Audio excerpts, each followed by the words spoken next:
kun kan nei thei lo kun ke a tuna kun ri tu kan lo tu ra ngai kaila ama ro chu Mizoram sarkar kalme kina district sang tana DC Nuai atul poimo TV tena tu tana sarkar romanna anela chu district transformation scheme program ta chu Nuai chuan district transformation plan kan siama in district transformation plan hi district catalytic plan te po ani poka sarkarin guidelines mu ta ka siama chumi Nuai tang chuan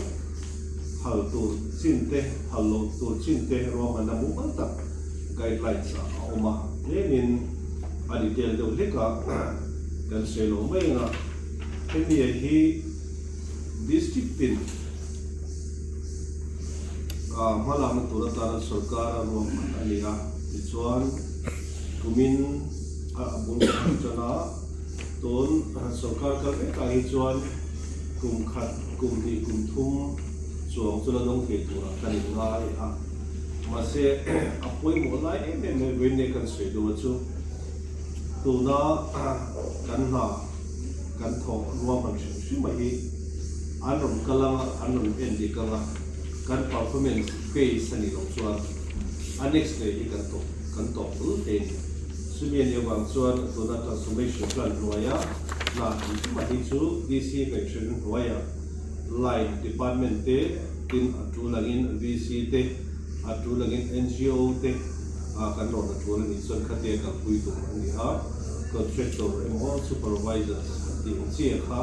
ton bi ka hi chuan tule ma kan nei lo ni ki ha kan sei lo ha chuan apu pui kumina hian crore khat kan dowa ti chuan Nuai so mai hi administrative costs kan ti ha chu monitoring atante le atulanga kan pan ve thei turin min Nuai so crore khat ka chingin oma ti chuan owa shi ba hi Nuai so wa angin akalta ri so wan sia kamo ti chuan phallo te hi om no maya chunga chuan abi takin sarkar department in hai buna lam kha apom paklo oi tin kan soina apom paklo ama ero chu sarkar department aponita se mipui nena in ngeng to thil proposal shimshima ero kha chu welcome chunga chuan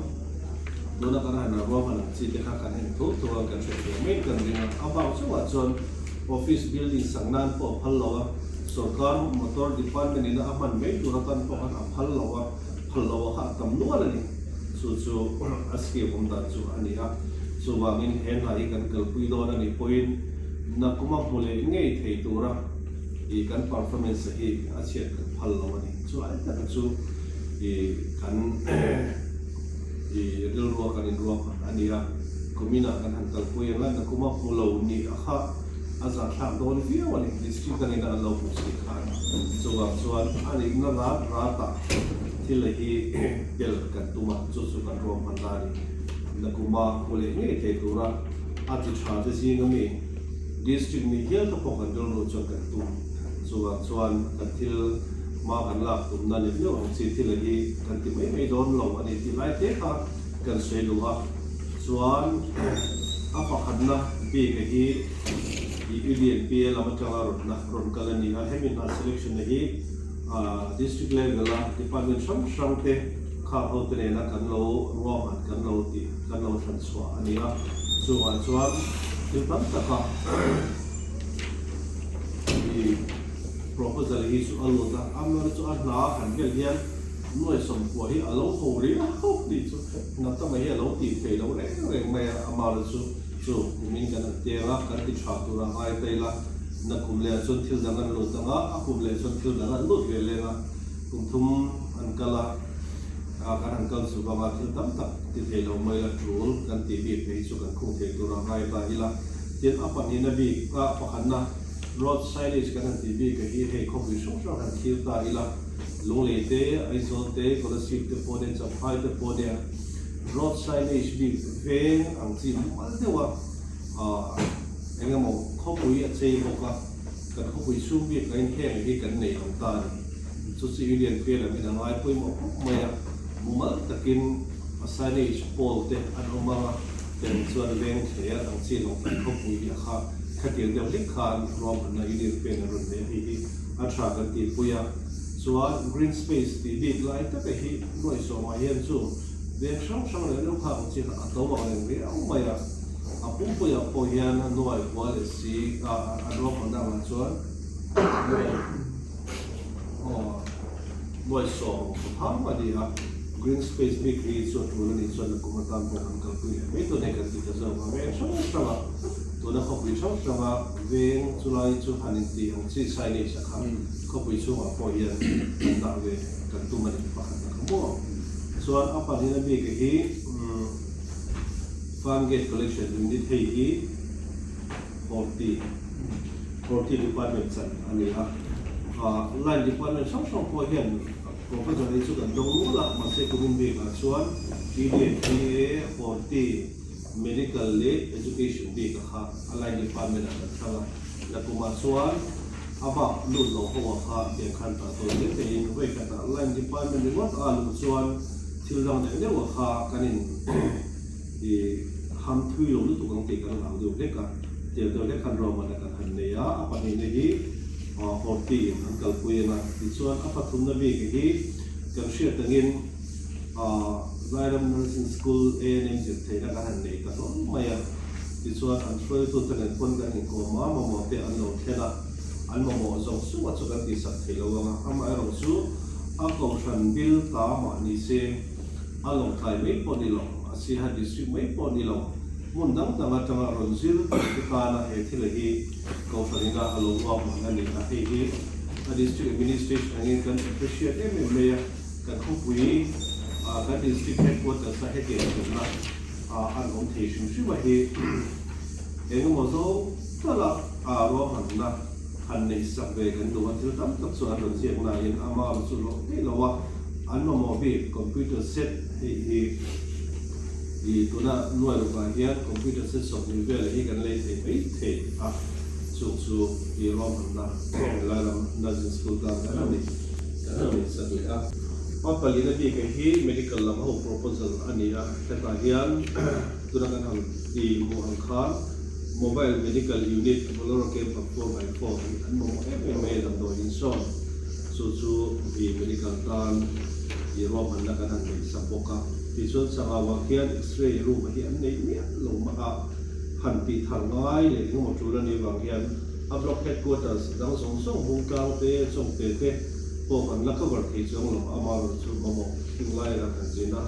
an mo viau mai a kan han ti sak an ni chu x-ray room sa PCC bi ka Nuai thum in kan furnish zone boka ti so apa lu na bi ke hi kan shet tangin khopui chu faina arom an na setap an kalme ka ta chuan along thei lewin district council te ne na kan tho ho kan tho du angaya in district council tu din mon kan shet tangin an sanitation emi garbage truck ang si adik mo na siya ay maya ang CM te pon EM te pon di hiti zong hian rom an bin ni sak te mo hi anot ti ven asan su bol ho di mo man ta ka ni collect he lo ba kan kal pui ke lo chon kho pui me le a ho pui em maya so bangin tu ni bi a hi di public garbage disposal truck ta kan han rom an sina di so noi so tum kan han ta hian khatian truck patni sanitation truck patni agi roman sakkan tuma chu akol to district council ko na kina la plan le tura ai ta ila chuan apa sarina bi ka hian program kan me chon ku bi ki hi bi tun din mun ai hian nakin se tan po bi si sham te poina an lo en ton model le ki ta na rom na hi kilaya khian gultan ta ila kan ti tin abor sam no ven ten ni boka ve ngam mo tu ni tu ang chi kha amoi lo na sin ni dang dang pro point awum ve thowa in village council na to poina ani ke ki ti ve ni se ti kan in to te na tu ta จนรู้ปีกเฮียนหน่วยเด็กกันนั่นด่ามาเสกกันนั่นเลยตัวที่ไหนหน่วยเด็กที่มันหน่วยเด็กสุดเลยมาเสกที่ติดตัวเลยอาบ้านเลี้ยงตายมาเราสุดเลยพูดกันจันด่าอันนี้ที่ไรเฮียนกันดูด่าส่วนงามหมู่ตัดโซลาร์สตรีทไลท์เดียวคงไล่พายอันด่าเดี๋ยวสิพออีกกันลุกส่วนนั้นเป็นตินสกูลละงามสมาร์ทequipments เดี๋ยวเด็กกันเป็นเองตินกันมาดีพอตินกันหางเงินตัวเมกันนี่สู้อันนี้ส่วนประเด็นที่การเฮียนกันเชื่อถึงขบุยช่างเส้นการเฮียนกันขบุยเรื่องช่วงนั้นตัวให้ ESP ที่นั่นคนนักกินกันในพวก VC ที่นั่นส่วนกันขบุยสุ่มกัน CCTV หุ่นส่งของเราคุยไล่ในเรื่องชิมชิมนี่อาหุ่นตัวนี้กันที่เรื่องเล็กสู้education เด VC ที่เรื่อง SP หลังที่นั่นคนกันที่เราส่วนจะมีบางส่วนกันขบุยกงเจนตัวตาเรียนกันเชื่อกันยัง satellites กันที่ที่จู่กงไล่ถ้าก็จานะ reflector อันเดียวว่าเองเทที่เรียกว่าให้ divider ปะครับขบุยเจนนั้นไม่บ้ากันที่เทเขาตัวตาเพราะว่าที่เราใช้กับตัวเตอันนี้เรียกว่าเรื่อง CCTV เลยตัวนักขบุยกงไม่โน้ตที่นี่ไม่จู่เป็นเรื่องที่ขัดแย้งเองเรียกว่าหันตัวเวกันดูว่าจู่ๆมอเตอร์คันมีแต่ตาเนี่ยขบุยเจนตัวตาพอเห็นอะไรโมยินอัจฉริยะนี่กันเสียส่วนอันนั้นเลยที่เราต้องส่วน education ลำอันที่เขาที่ business handling department ส่วน EDA horticulture medical เลย